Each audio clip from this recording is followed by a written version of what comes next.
Hello, how are you? Good morning, all of you. Very good morning to all of you.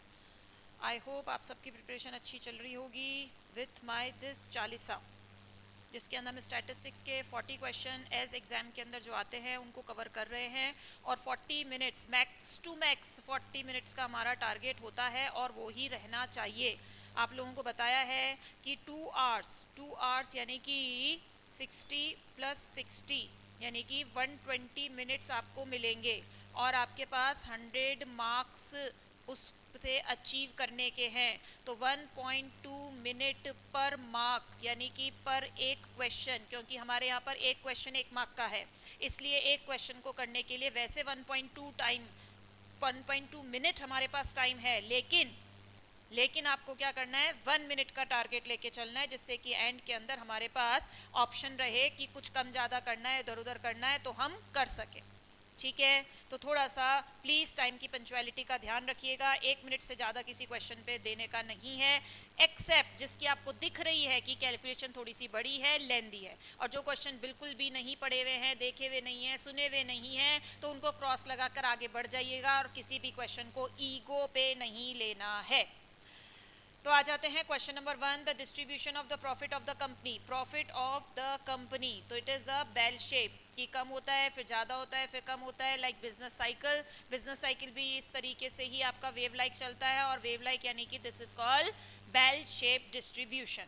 Next है median. Median किस graph से बनाया जा सकता है, वैसे तो ओजाइव से ही बनाया जाता है, लेकिन यहाँ पर लेस देन का भी ऑप्शन है। तो यहाँ पर n/2 लोकेट करते हैं और यहाँ से यहाँ जाते हैं, यहाँ से नीचे जाते हैं, तो ये हमारा कौन लोकेट हो जाता है, मीडियन लोकेट हो जाता है। नेक्स्ट आ जाते हैं फ्रीक्वेंसी डेंसिटी। क्या वर्ड है, फ्रीक्वेंसी डेंसिटी। आपको फर्स्ट चैप्टर में तीन चीज़ें आपको दी हुई हैं। एक तो होती है आपकी फ्रीक्वेंसी डेंसिटी। क्या वर्ड है आपके पास में, फ्रीक्वेंसी डेंसिटी। तो ये क्या है आपका, frequency divided by frequency, class frequency लिख देती हूँ एक बार फिर से, class frequency divided by class interval.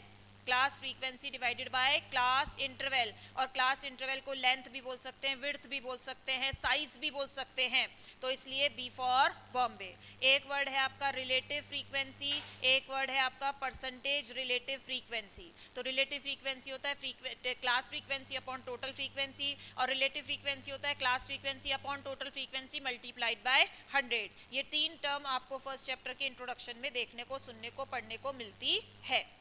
Next आ जाते हैं cost of sugar. Cost of sugar in the month, raw material, labour, direct production and other work, this. Now find out is the difference between the central largest and smallest component. तो largest और smallest component आपका क्या होगा, largest और smallest component आपका क्या होगा। तो आपको पता ही है कि कंपोनेंट यानी कि डिग्री कैसे निकाली जाती है, value divided by total multiplied by 360 degree. तो जो सबसे छोटी वैल्यू है उसका सबसे छोटा एंगल आएगा, जो सबसे बड़ी वैल्यू है उसका सबसे बड़ा एंगल आएगा, और फिर उन दोनों का क्या करना है, डिफरेंस। हम डायरेक्ट भी कर सकते हैं कि 35 - 12 कर लीजिए। क्या कर लीजिए, 35 - 12 कर लीजिए, 5 - 2 3, और 3 - 1 2, और दैट विल बी इन सब का टोटल। अगर इन सब का टोटल करेंगे तो इन सब का टोटल आ रहा है 90, इन सब का टोटल आ रहा है 90, तो 23 डिवाइडेड बाय 90 मल्टीप्लाइड बाय 100, तो ये आपका आंसर आ जाता है 92 डिग्री। ये आंसर आ रहा है 360 डिग्री में कन्वर्ट करना है तो क्या करोगे, 360, तो जो आंसर आएगा वो भी किस में आएगा, डिग्री में आएगा। आगे बढ़ते हैं। In a group of person average weight of 60 kg, if the average weight of male and female taken 80 and 50, what is the ratio between male to the female. Right, तो थोड़ा सा ध्यान रखिएगा, मेल टू फीमेल का ratio निकालना है आपको। तो कंबाइन मीन आपको दिया हुआ है 60, और मेल और फीमेल, मेल का मीन दिया हुआ है 80, और वुमेन यानी कि फीमेल का वेट, फीमेल लिख देती हूँ, फीमेल का वेट एवरेज दिया हुआ है 50। तो अब आप क्या करोगे, 60 is equal to 80x1 male plus 50x2 female upon n1 plus n2। ठीक है, तो इसको आप क्या करोगे, क्रॉस मल्टीप्लाई कर दोगे। सॉरी सॉरी सॉरी, छोटा सा यहाँ पर चेंज है। ये तो मीन दिया हुआ ही है, ये तो मीन दिया हुआ ही है। यहाँ पर इसका n1 कर देते हैं, यहाँ इसको n2 कर देते हैं। ठीक है, तो क्रॉस मल्टीप्लाई कर देते हैं। ये हो जाएगा 80n1, ये हो जाएगा 50n2। क्रॉस मल्टीप्लाई कर दिया तो ये हो गया 60n1 plus 60n2 is equal to 80n1 plus 50n2। अब n1 को एक तरफ कर दीजिए और n2 को एक तरफ कर दीजिए, तो ये हो गया 60n1, इसको इधर भेज दिया माइनस का 80n1, इधर है आपका 50n2, इसको उधर भेज दिया तो माइनस का 60n2। ठीक है, तो यहाँ पे बचेगा माइनस का 20n1, इधर बचेगा माइनस का 10n1, तो माइनस माइनस तो कैंसिल हो जाएगा, माइनस माइनस तो कैंसिल हो जाएगा।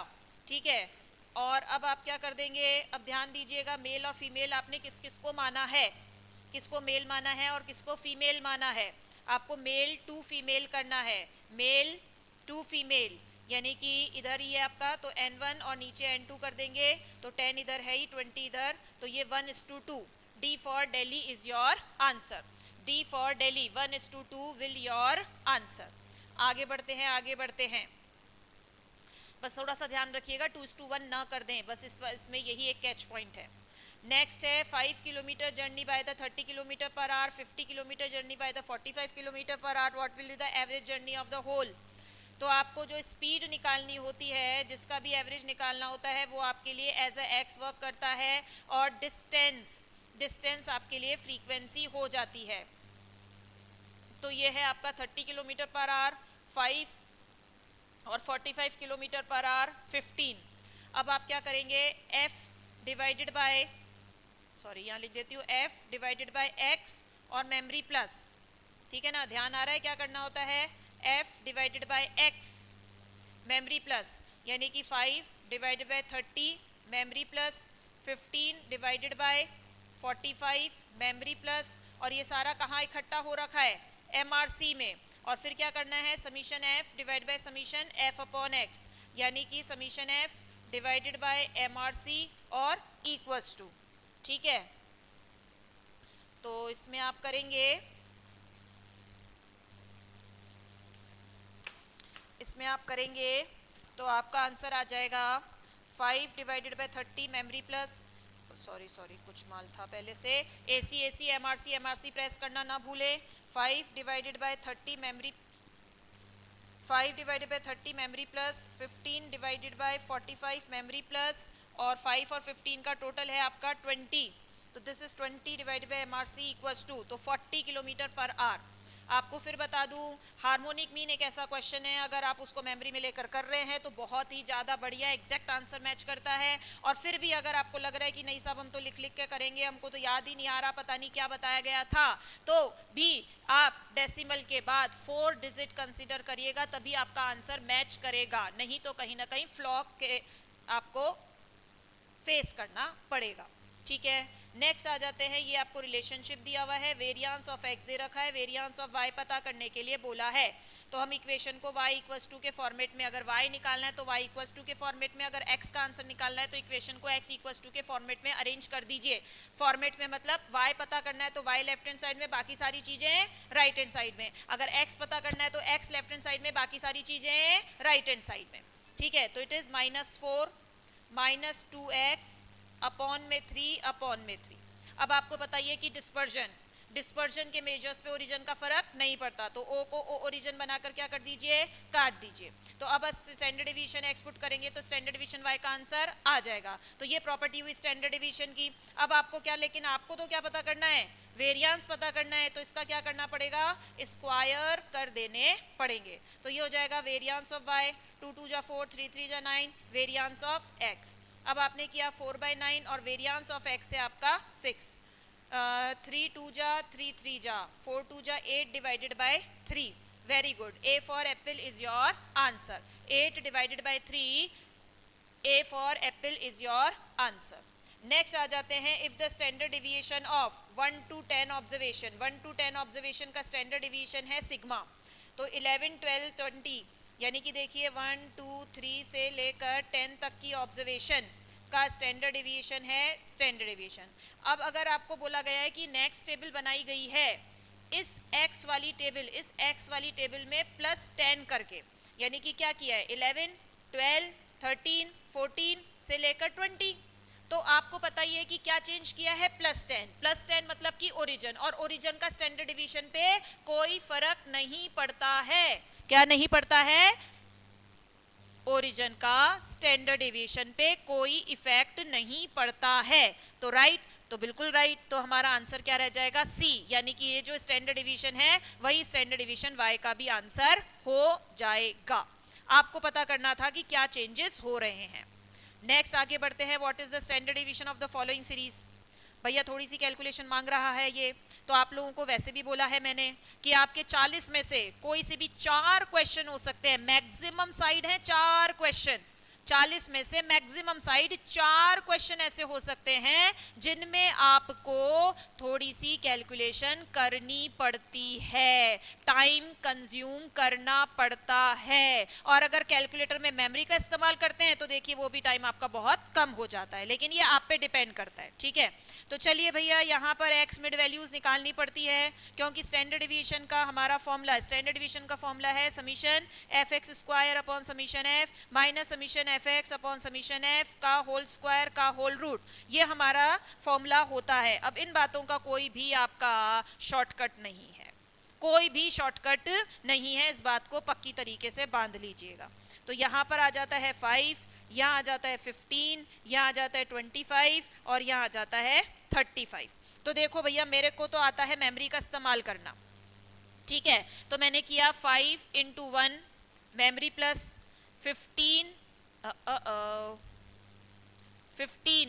सॉरी गड़बड़ हो गई, 5 × 1 memory plus 15 × 3 memory plus 25 × 4 memory plus 35 × 2 memory plus, it is तो 220। ये वाला टोटल कितना आ रहा है 220, 4 3 7 8 9 10, इसका टोटल कितना है 10, और ये इसका लगा दिया मैंने स्क्वायर। अब स्क्वायर वाले में क्या करोगे, पहले तो किया 5 multiply equals to 5 into equals to करने से उसका स्क्वायर हो गया, यानी कि 5 इंटू इक्वल्स टू करने से स्क्वायर हो गया, यानी कि ये। अब उसको फ्रीक्वेंसी से मल्टीप्लाई कीजिए और मेमोरी प्लस प्रेस कर दीजिए, यानी कि इंटू 1 और मेमोरी प्लस।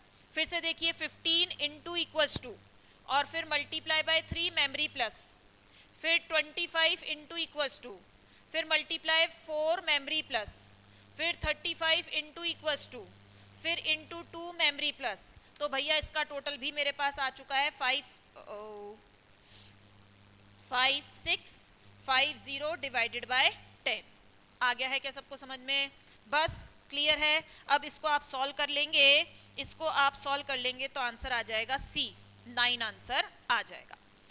आगे बढ़ते हैं, the difference between mean and mode. तो difference between mean and median, तो एम्पेरिकल रिलेशनशिप बताया था mode is equal to 3 median minus 2 mean, एक। दूसरा बताया था mean minus mode is equal to mean minus median, और उसको क्या कर दो मल्टीप्लाइड बाय 3।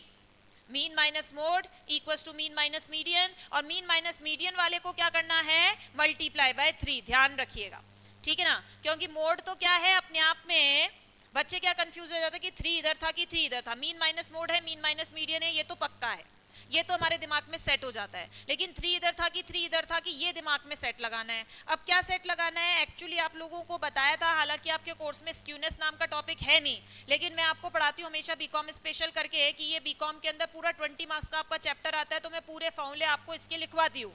तो उसमें अगर आप लोगों ने देखा होता कि स्क्यूनेस का फॉर्मूला होता है, स्क्यूनेस डिपेंड करता है मोड पर, लेकिन मोड अपने आप में क्या है अनसर्टेन, मोस्ट अनसर्टन एवरेज है। कौन? मोड।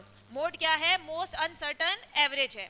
तो भैया एक तो ये स्क्यूनेस का फॉर्मूला होता है और एक स्क्यूनेस का फॉर्मूला ये होता है। तो मीन माइनस मोड, जिसमें मोड की जरूरत होगी, क्या है मीन माइनस मोड, जिसमें मोड की जरूरत होगी, राइट। तो मोड आपको पता ही नहीं है, तो कौन सा इस्तेमाल करना पड़ेगा मीडियन वाला, तो इसलिए उसके आगे अपन 3 लगा लेते हैं, ऐसा थोड़ा सा रिलेट करके आप माइंड में सेट कर सकते हैं, राइट। तो अभी फिलहाल हम अपना क्वेश्चन कर लेते हैं, ये है 69, ये है 3 मीन माइनस मीडियन, तो इसको कर दिया डिवाइड बाय 3, तो ये आ गया आपका 2 and 3, 23. C will be your answer. क्या लगा देंगे? C will be your answer. If all the observation of distribution increase by 6, increase बोले तो plus minus, increase decrease बोले तो plus minus, proportionately increase decrease बोले तो multiply divide. छोटा सा ही वर्ड में डिफरेंस है, छोटी सी ही वर्ड आपको ढूंढनी है क्वेश्चन में. इंक्रीज डिक्रीज है तो प्लस माइनस, और प्रोपोर्शनेटली इंक्रीज डिक्रीज है तो multiplied and divide. When the variance of the series will be, variance यानी कि स्टैंडर्ड डिवीजन का स्क्वायर. तो स्टैंडर्ड डिवीजन पे ओरिजिन का फर्क पड़ता नहीं है, तो वेरिएंस पे भी ओरिजिन का फर्क नहीं पड़ेगा. आ रही है क्या बात समझ में? तो वो क्या रहेगा? Unchange, no change. हाँ, Which of the measure is the absolute deviation? ध्यान रखिएगा वर्ड क्या है. एक वर्ड होता है एब्सोल्यूट मेजर, एब्सोल्यूट मेजर्स. तो एब्सोल्यूट मेजर तो range, quartile range, decyl range, percentile range, quartile division, mean division, standard division, सब एब्सोल्यूट मेजर्स हैं. एब्सोल्यूट मेजर मतलब विद मेजरमेंट यूनिट, जिसपे मेजरमेंट यूनिट का इफेक्ट होता है, जिसके साथ में केजी, मिलीग्राम, मिलीलीटर, सेंटीमीटर लिखते हैं, राइट.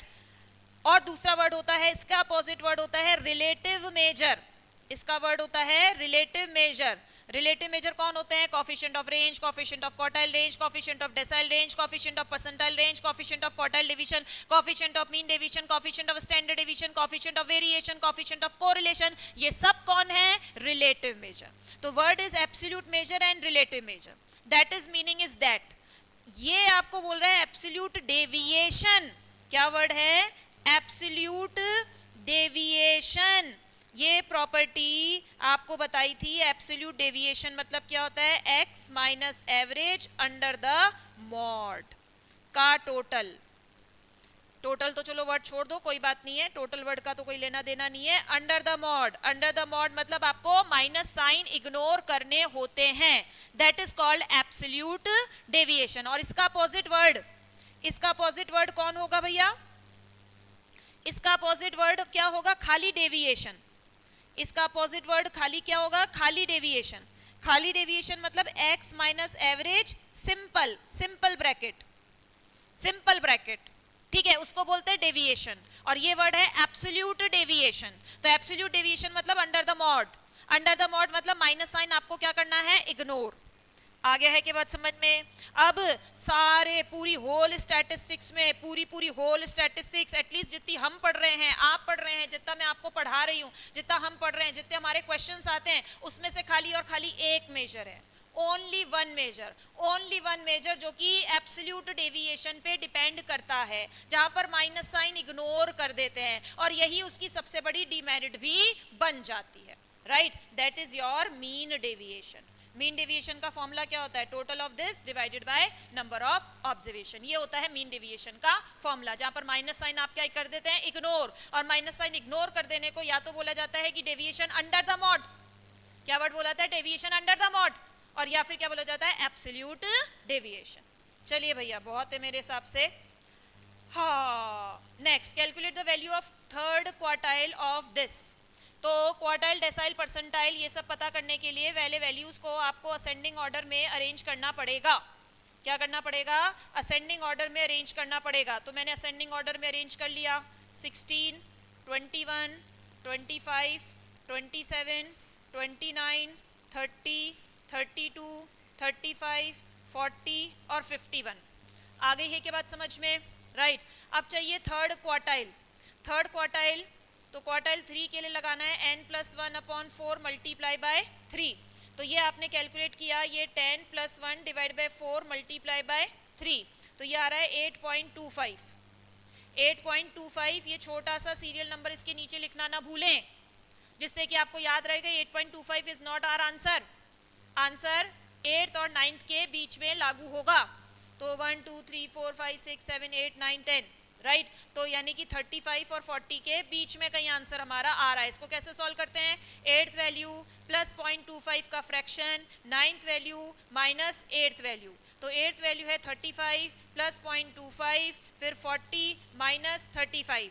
5 इंटू 0.25, 5 इंटू 0.25, 5 इंटू 0.25 यानी कि 1.25. तो ये हो जाएगा 35 और ये हो जाएगा 36.25, ए फॉर एप्पल। ये तो भैया आता है अच्छे से, बहुत इजी सा टास्क होता है ये तो कैलकुलेट करना।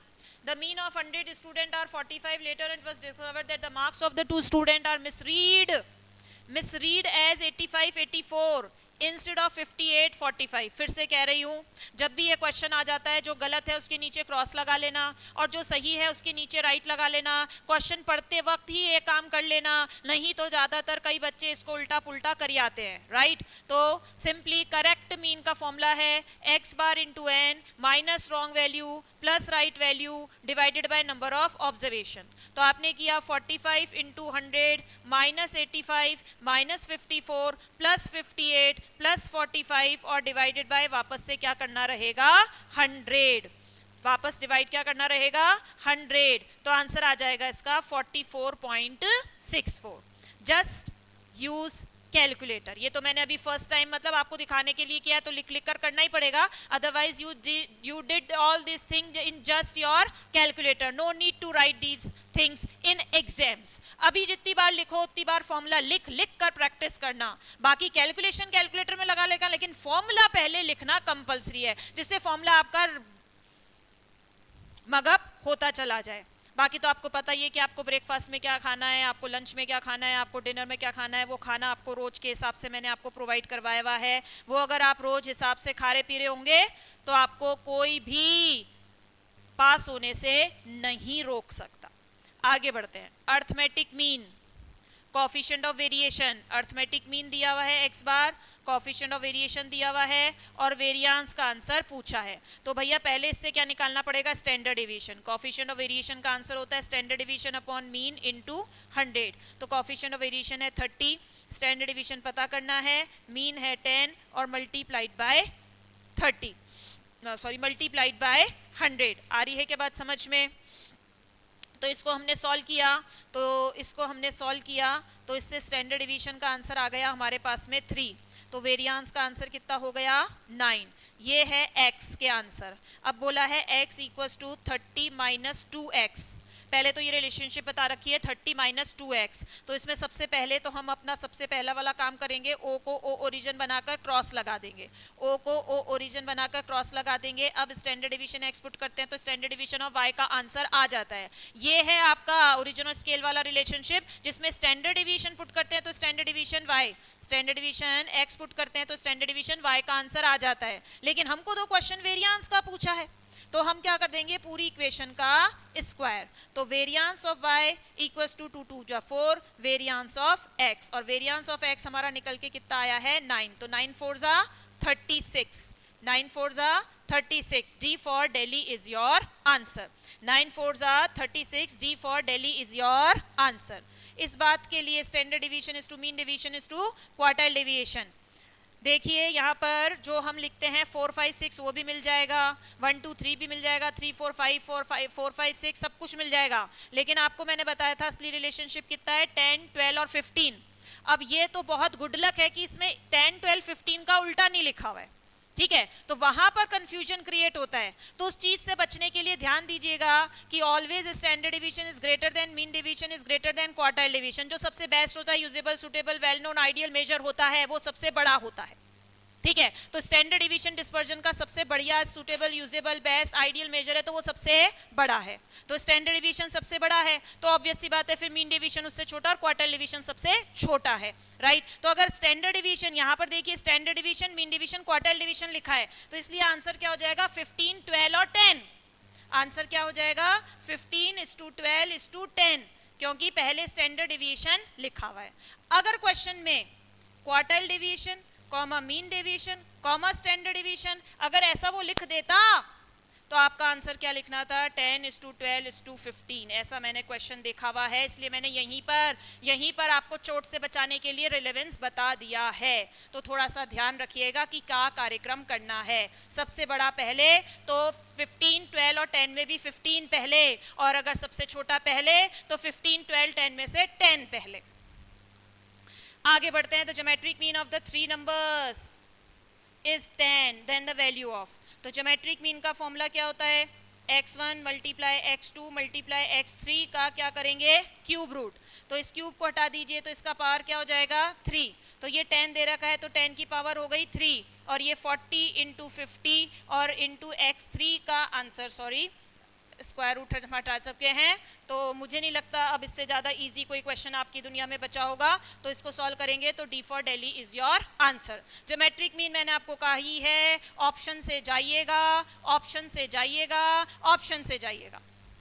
Difference between the upper limit and the lower limit of the class, upper limit minus lower limit, upper limit minus lower limit, class interval, class size, class width, class length होता है।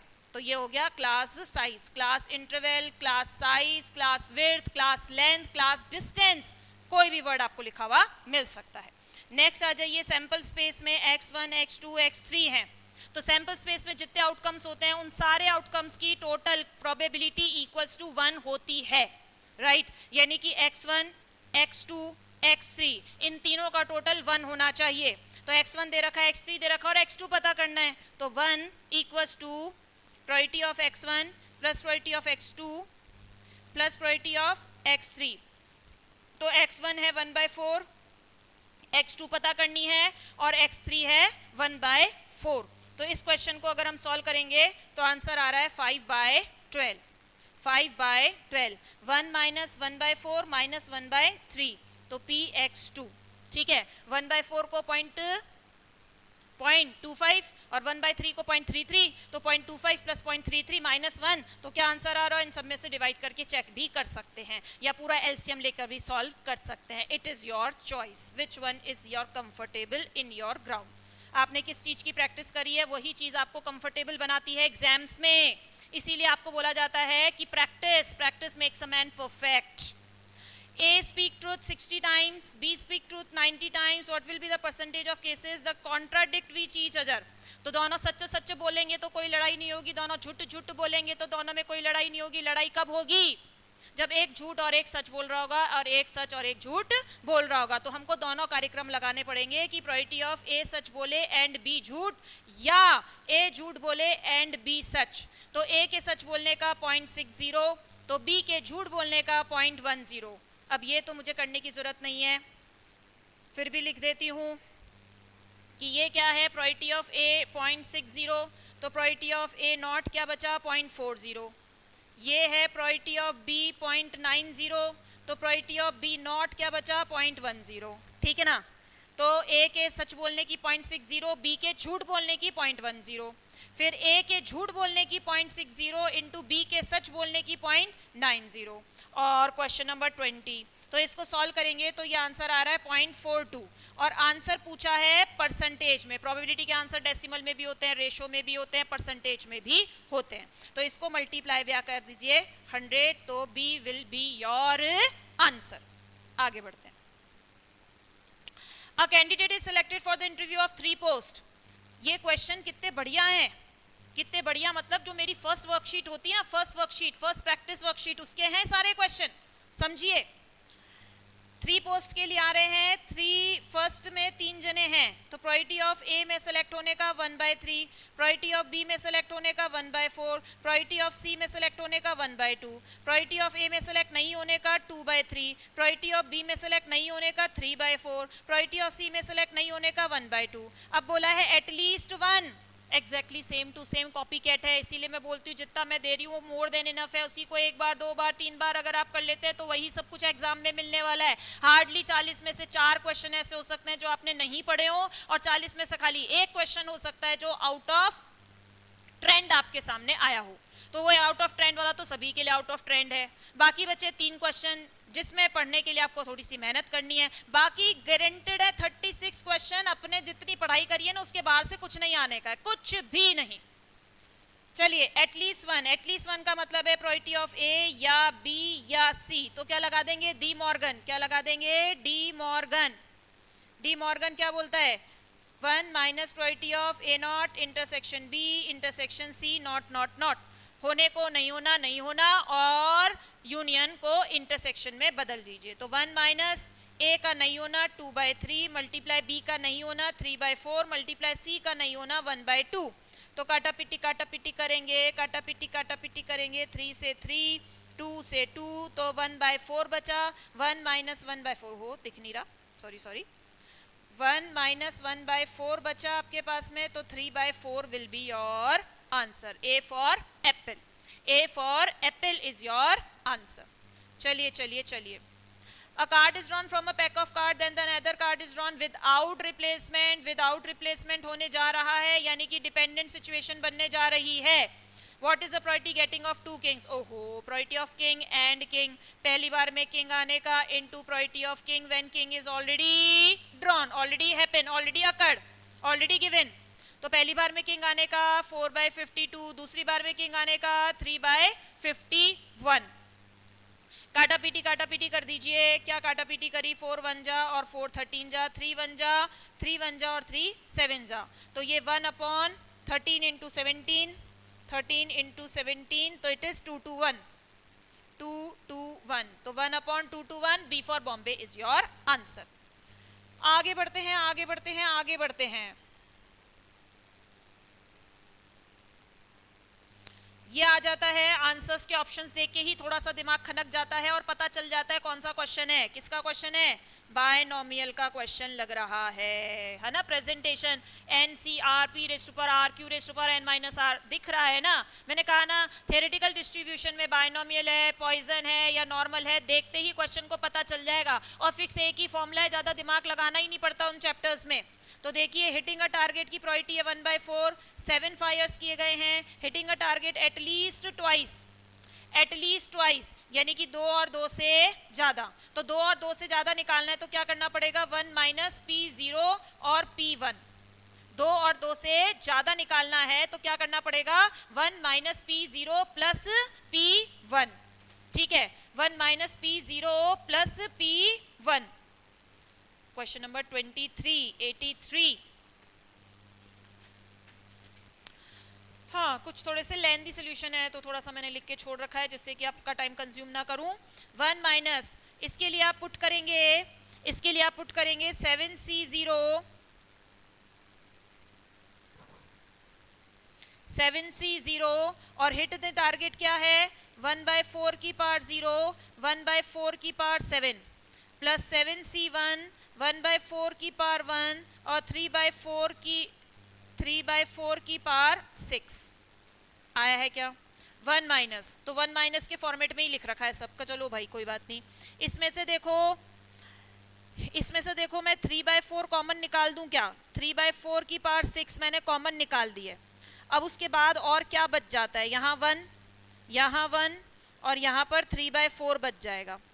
इधर बचा 7, इधर बचा 1/4, इधर 1 बच जाएगा।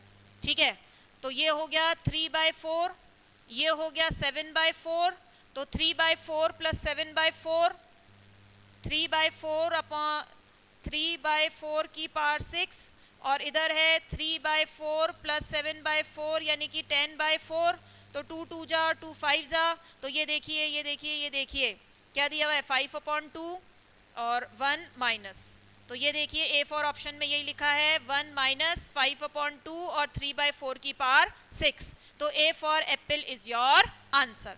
क्या हो गया भैया, A for apple is your answer. आ गया है क्या सबको समझ में? थोड़ा सा प्रैक्टिकल में पूरा प्रेजेंटेशन नहीं लगाया गया है, छोटा सा प्रेजेंटेशन में ही आंसर खत्म कर दिया गया है, पूरी कैलकुलेशन नहीं मांगी गई है। 5% of electric bulbs are manufactured in the company defective, use the Poisson distribution. वैसे ई की पावर देखकर हमको पहले ही पता चल गया कि कैसा डिस्ट्रीब्यूशन है, पॉइजन डिस्ट्रीब्यूशन है। Find the probability out of the 100 5 bulb will be defective. क्या निकालना है, 5 बल्ब विल बी डिफेक्टिव, तो क्या निकालना है, P5, तो e की पावर -5, 5 की पावर 5 और 5 फैक्टोरियल। इसको सॉल्व करेंगे तो आंसर आ रहा है 0.18229, 0.18229। e की पावर -5 दी हुई है, फिर पहले 5 into 5 into 5 5 into equals to divide 5 4 3 2 1 और मल्टीप्लाई दिस वैल्यू, तो 0.18229, 0.18229। A for apple is your answer. Next आ जाते हैं non leap year. Non leap year में 365 डेज होते हैं, जिसमें से 364 प्लस एक दिन एक्स्ट्रा होता है। 364 बोले तो 52 इंटू 7 कवर हो जाते हैं, मतलब सातों दिन 52 टाइम्स ऑलरेडी आ चुके होते हैं। अब एक दिन आपके पास ऑप्शन में बचा है सातों दिन के लिए, सातों दिन एक एक बार और आ सकते हैं, यानी कि 53 टाइम्स उनका हो जाएगा। तो सबके आने के चांसेस क्या होते हैं? 1/7। ये आपको बहुत अच्छे से पता है कि नॉन लीप ईयर में 53 टाइम्स किसी डे के आने का चांसेस क्या हो जाता है? 1/7। तो यहाँ पर पूछा है प्रोबेबिलिटी ऑफ 53 संडे और 53 ट्यूसडे और 53 थर्सडे। तो ये हो जाएगा probability of 53 Sunday plus 53 Tuesday plus 53 Thursday. तो ये भी हो गया 1/7, ये भी हो गया 1/7, ये भी हो गया 1/7। तो आंसर हो गया आपका 3/7। आंसर हो गया आपका 3/7। वैसे तो अगर आपकी थोड़ी सी भी प्रैक्टिस है तो ये सब चीजें क्या हैं? Just a oral question. क्या है? Just a oral question. 25 हो चुका है, आगे बढ़ते हैं। Examine the validity of the following: mean and standard deviation of the binomial distribution 10 and 4। तो मीन है 10, स्टैंडर्ड डिवीजन है 4। स्टैंडर्ड डिवीजन 4 है तो वेरिएंस कितना हो गया? 16। जबकि बाइनोमियल के अंदर mean is always greater than variance, जबकि यहाँ पर 10 है और ये 16 है, तो it is not valid. A for Apple, not valid. कोई काम की चीज नहीं है, कुछ ना कुछ गड़बड़ है, कैलकुलेशन मिस्टेक है या डेविएशंस एप्लीकेबल हो रहे हैं। आगे बढ़ते हैं साहब। P is equal to 1, P2, what is the mean? Mean यानी कि पैरामीटर है पॉइजन डिस्ट्रीब्यूशन का। P1 is equal to P2, e की पावर माइनस m, m की पावर 1 और 1 फैक्टोरियल, e की पावर माइनस m, m की पावर 2 और 2 फैक्टोरियल। फिर काटा पीटी करेंगे तो क्या करा? e की पावर माइनस m कट गया, m एक m कट गया, 1 एक m कट गया, तो क्या बचा? 1 इक्वल्स टू m अपॉन 2, यानी कि m equals to 2। m equals to 2। तो C will be your answer. आया है क्या सबको समझ में? 1 इक्वल्स टू m अपॉन 2, तो m इक्वल्स टू 2। तो C इज योर आंसर। इससे ज़्यादा इजी टास्क कुछ नहीं हो सकता। जितनी बार लिखें उतनी बार लिख लिख कर करें आराम से, थोड़ा प्रैक्टिस हो जाता है, याद हो जाता है, चीज़ें दिमाग में सेट होती जाती हैं। 30 बॉल्स क्या है? एक बिन है जिसमें 1 से लेकर 30 बॉल्स हैं। What will be the chance of first ball is drawn multiple of 3 और 5। तो कैसे करते हैं? Probability of 3 plus probability of 5 minus probability of 3 intersection 5। तो 3 का मल्टीपल कैसे निकालते हैं भैया? 30 डिवाइड बाय 3 यानी कि 10/30।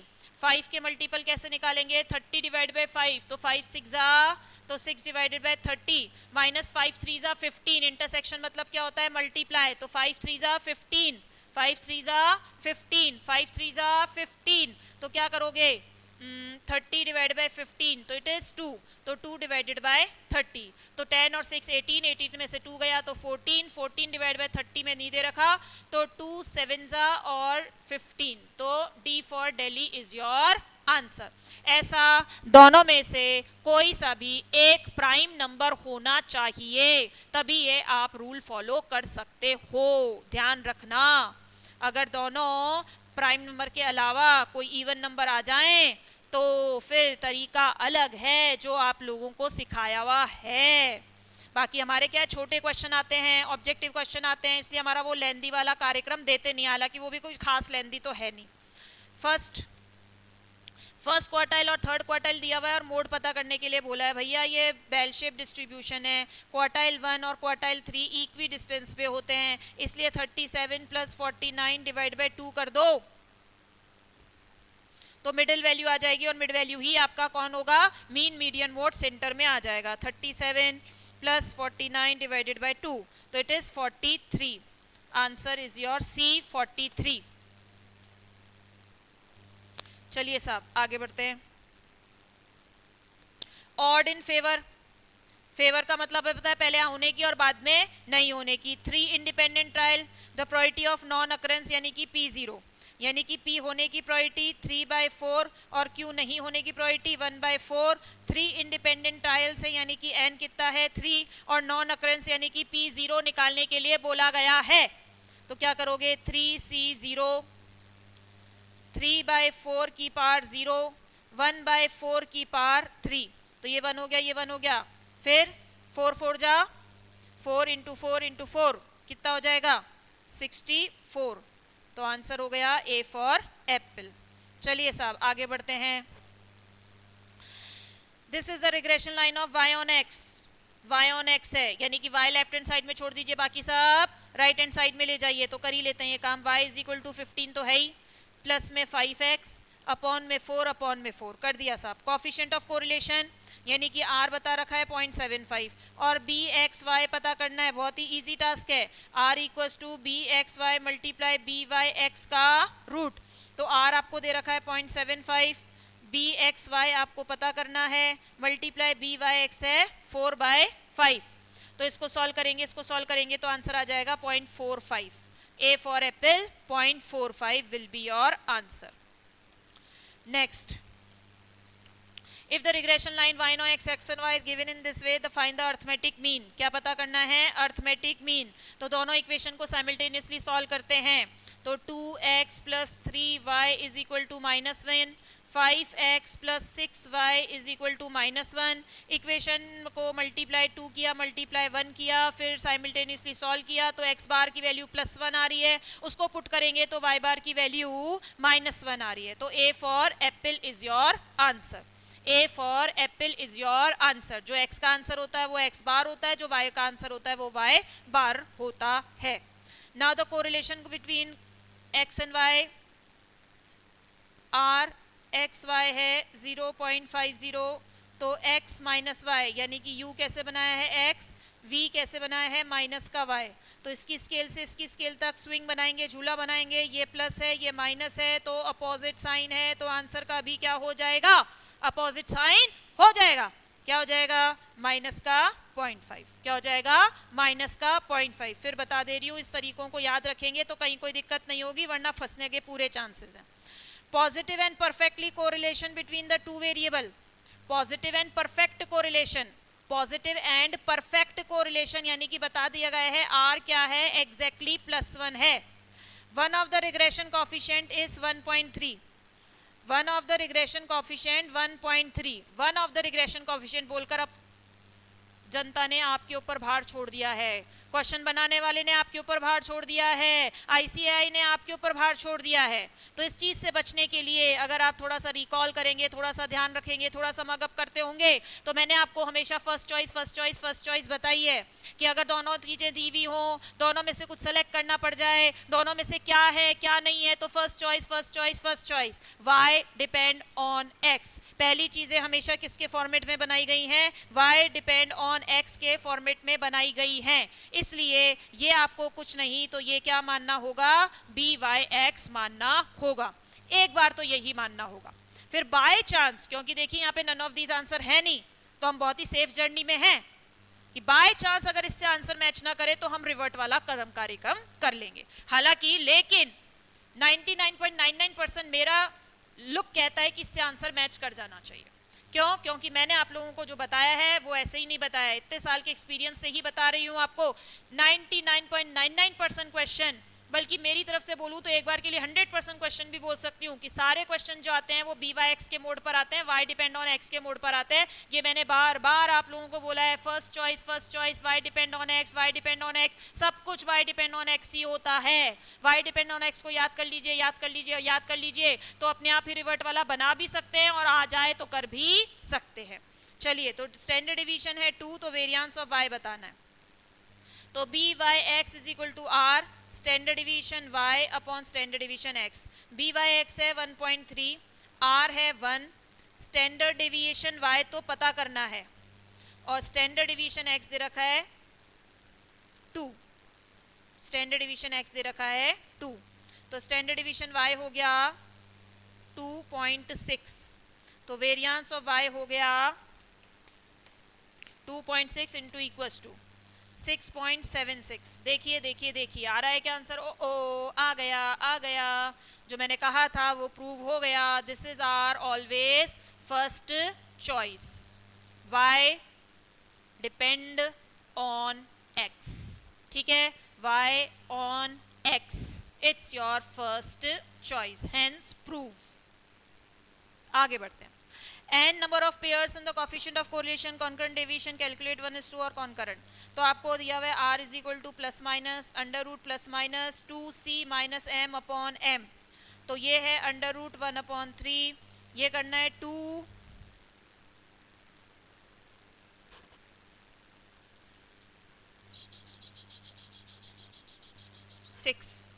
6 कॉन्करेंट डेविएशन दिए हुए हैं. 2 into 6 minus m upon m का रूट, तो रूट से रूट कैंसिल हो जाएगा. इसको सॉल्व करेंगे तो m का आंसर आ रहा है 9. और आपको पता ही है m इक्वल्स टू क्या होता है n-1. तो इसका आंसर आ जाएगा a for Apple 10. a for Apple 10. Next आगे बढ़ते हैं. 100 से 200. 100 से 200 हो गया है. सैलरी 300 से 500 हो गई है. रियल वेज आपको पता करना है. तो 300 अपॉन 100 इंटू 100. तो ये हो गया 300. ये हो गया 500 अपॉन 200 इंटू 100. तो ये हो गया 250. अब यहाँ पर आपको 300 दिया हुआ है, 250 दिया हुआ है, और यहाँ पे बोला नहीं था भैया किसका रियल वेज, किसका रियल वेज, किसका रियल वेज. तो हमेशा ध्यान रखिएगा करंट ईयर का ही रियल वेज होगा. जो बेस ईयर है उसका तो सिंपली वेज होता है और वेज ही रियल वेज होता है. तो उसमें कोई बड़ी बाजी बात नहीं होती है. तो इसलिए रियल वेज अगर आप पे छोड़ दिया जाए कि किसी का रियल वेज बताना है, तो वो रियल वेज हमेशा किसका बताना होता है, करंट ईयर का ही बताना होता है. तो इसमें भी एक टर्निंग पॉइंट था कि आंसर के लिए थोड़ा सा बच्चे कंफ्यूज हो जाते हैं. तो आपको किसका लेना है, करंट ईयर का. करंट ईयर का रियल वेज आपका आंसर बनेगा.